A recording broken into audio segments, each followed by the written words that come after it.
സംസ്ഥാനത്ത് 2 പേർക്ക് കൂടി അമീബിക് മസ്തിഷ്ക ജ്വരം സ്ഥിരീകരിച്ചു. മലപ്പുറം സ്വദേശിയായ 10 വയസ്സുകാരിക്കും രാമനാട്ടുകരയിലെ 30കാരിക്കും അമീബിക് മസ്തിഷ്ക ജ്വരം സ്ഥിരീകരിച്ചു.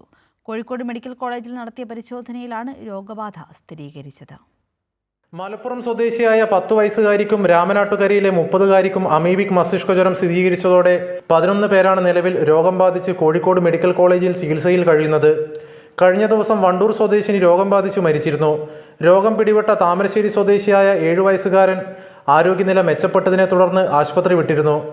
രോഗത്തിന്റെ ഉറവിടം കണ്ടെത്താൻ ആരോഗ്യവകുപ്പ് വീട്ടിലെ കിണറ്റിലും സമീപത്തെ ജലാശയങ്ങളിലും പരിശോധന നടത്തും.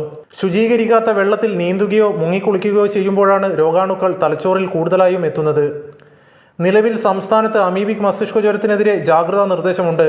രോഗത്തെ നേരിടാൻ സംസ്ഥാനത്തെ എല്ലാ സർക്കാർ ആശുപത്രികളിലും മരുന്നും മറ്റു ചികിത്സാ സംവിധാനങ്ങളും ഒരുക്കിയിട്ടുണ്ടെന്ന് കഴിഞ്ഞ ദിവസം ആരോഗ്യവകുപ്പ് മന്ത്രി വീണ ജോർജ് അറിയിച്ചിരുന്നു. സംസ്ഥാനത്തെ എല്ലാ കിണറുകളും വാട്ടർ ടാങ്കുകളും ക്ലോറിനേറ്റ് ചെയ്യാൻ മുഖ്യമന്ത്രി നിർദ്ദേശിച്ചിരുന്നു. കൈരളി ന്യൂസ്, കോഴിക്കോട്.